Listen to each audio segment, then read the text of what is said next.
Hello everyone, it's me, Tehuti, forever checking in. You get to hear some of the same stories in church over and over again. Get really familiar with the stories. Today we're going to discuss something that is less known. The mythology in Kemetic is very, very important to the culture. But today we're going to talk about how the Bible ties in to ancient Kemetic. So we're going to be talking about the connection between Cain and Abel. We're going to compare that to the mythology of Ausar and Seth. That's what we're going to do. We're going to make that connection really quick. We want to really evaluate the things that the church really does not teach. Now, it's written in the Bible. You can read it for yourself in King James Version, but it's not really taught and it's not really known. The reason why this is not taught is because it makes a really pronounced connection with Kemetic when you're taught this aspect of the Bible. So in the beginning, you have Adam and Eve, Cain and Abel. And we understand that Cain kills Abel, and then he goes to the land of Nod, which is a city full of people. Obviously, we don't know where these people came from. The Bible doesn't discuss where these people came from. It should have only been 4 people populating the planet at that time, which is Adam and Eve, Cain and Abel. But Abel goes over to the land of Nod. According to the Bible, the Noah's Ark story, the earth was flooded and everybody except for one family perished, drowned in the flood. What most people don't realize is that this family that survived was not in the direct line of Cain and was not in the direct line of Abel. What we're normally taught and what we believe is that there's only 4 people on the planet: Adam, Eve, Cain, and Abel. Cain kills Abel, makes it 3 people left on the planet.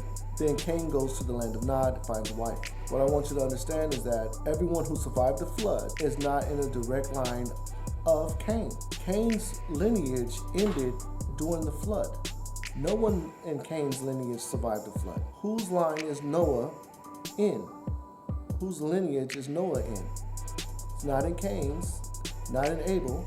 Abel didn't have any children before he died. And how does that connect to ancient Kemetic? Now, the Cain and Abel story, we like to say, is a direct reference to the Ausar and Seth story. I'll give you a moment. If you think you know the answer to this question, I'll give you a moment to go ahead and write it in the comments before I give the answer. We're not going to let it slide that there's a whole land, a whole city of people in the land of Nod. We're not going to let that slide. We need answers for this. We need receipts for this. How is it Adam and Eve is the first people on the planet, but then there's a whole city of Nod full of people? So who is Noah and where does Noah come from? What is his lineage? The answer to the question is Seth. Now, like I mentioned before, in the Kemetic mythology, Ausar is killed by Seth. This is in the very beginning of the Kemetic mythology. Likewise, in the very beginning of the Bible, Cain kills Abel, but then Adam and Eve have another child by the name of Seth. Seth is the lineage that survived the flood. Everyone who is alive today would be a descendant of Seth. Cain and Abel's children and descendants perished in the flood. If anyone wants to know how the Cain and Abel story, Cain killing Abel, connects with the Ausar and Seth Kemetic mythology, that's how it does. It does it through Seth. So Cain kills Abel, and Eve has another son by the name of Seth. So Cain and Abel are brothers, and Seth and Ausar are brothers. Seth kills Ausar, and Cain kills Abel, but then they have another brother by the name of Seth.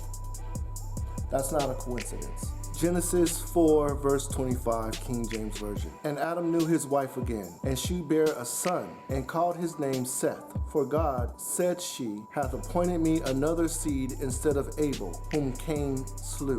That is the biblical scripture that discusses Seth, and Seth is the direct lineage ancestor of everyone on the planet, including Jesus Christ. So Jesus Christ comes from the line of Seth, who is actually a personification of chaos or darkness or negativity. You would think that if Seth is the lineage that everyone on the planet comes from, that we would have more in-depth understanding of who Seth was, being that that's our direct ancestor. Cain is not our direct ancestor, and neither is Abel. But Seth is not spoken about. I want to describe what a nature is. A nature is a law of nature. People get it confused, saying that natures are actually deities or gods. This is incorrect. A nature is not a deity or a god. A nature is a law of nature. So, who is Seth and why is he mentioned in the Bible if he's a Kemetic nature? We want to understand that Kemet comes thousands of years before the Bible was written. The Neteru were discussed before Kemet existed. Kemet was created in 3100 BCE, so we're talking over 5,000 years ago. However, the Neteru, like Seth, is a much older concept than the nation of Kemet. The origin of the Neteru would be in Nubia. Nubia has pottery that has the evidence of the Neteru on it. Nubia is a nation that went down the Nile River up to Kemet and created Kemet. There's evidence in Nubia of the Neteru. So who is Seth? This is a notion that was invented tens of thousands of years ago. Seth is the nature of darkness. And people realize that during the night is a dangerous time because that's when nocturnal animals do their hunting. Negative things happen during the night. So the night was something not looked at positively. Darkness causes your vision to be very limited, and whenever you can't see or understand something, there is fear associated with it. The ancients associated darkness with negativity. So the Neteru are aspects of nature, and you are part of nature. The Neteru are part of you. Set is part of you. You become Set. Set is chaos. Set is unbridled rage. You get upset. You become upset. Set is the darkness. Set is the energy of the darkness. When the sun goes down, we say the sun set. When you're saying the sun set, that is the likeness and the spirit that our ancestor used the nature set. That is the way the nature set is meant to be used. The sun set. I got upset. I became upset. These terms are likened to the way the nature is supposed to be used. The Neteru, which is the plural form of nature, are not gods. They're simply energies. They're simply aspects of nature. They're your characteristics. They're the fundamental energies of the universe. They're the laws of nature. They're the laws of science. The strong force, the weak force, electromagnetism, and gravity. These are the Neteru. Set is thought of as unbridled rage.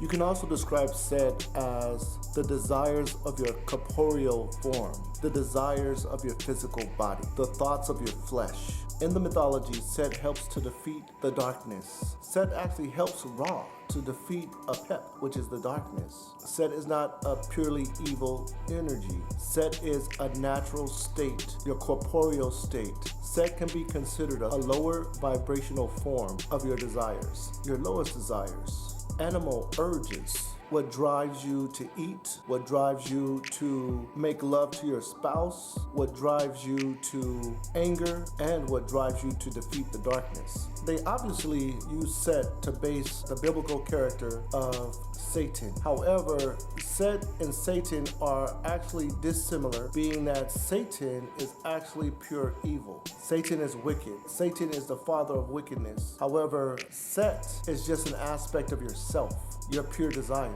Set can be a tool of good. Set helps to defeat Apep. He destroys the darkness alongside of Ra. Now, the Kemetic teaching is not to actually destroy Set, because that would be detrimental. Set is part of you. To destroy Set would be to destroy yourself. The Kemetic teaching is to understand all of your frequencies, your higher vibrations as well as your lower vibrations, and to bring them into balance. Kemet teaches to always identify and love who you are. You are who you are, a shining being, shining in the light of the One Most High. That is what Kemet teaches. And you have frequencies, you have different vibrations, you have different amplitudes. And to be in balance with all of existence, to be in balance in one with the universe. Not to destroy your lower vibrations, but to listen to the sound that the lower vibration makes and bring it into harmony with your higher self.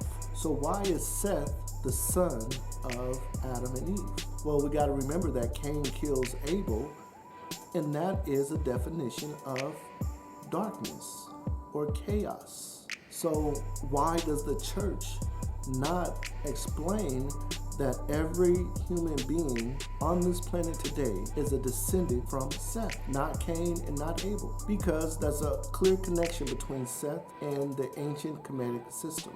In the comments, I'm going to read the comments.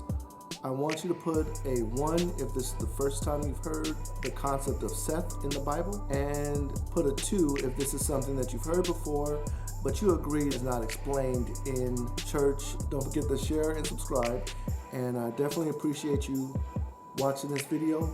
That's my take on the Cain and Able story and how it relates to Ausar and Seth. I have many other videos here on YouTube. I would like for you to subscribe to my channel, to share this information. Thumb up the video. Go ahead and thumb up the video. Until next time, I appreciate you tuning in and watching.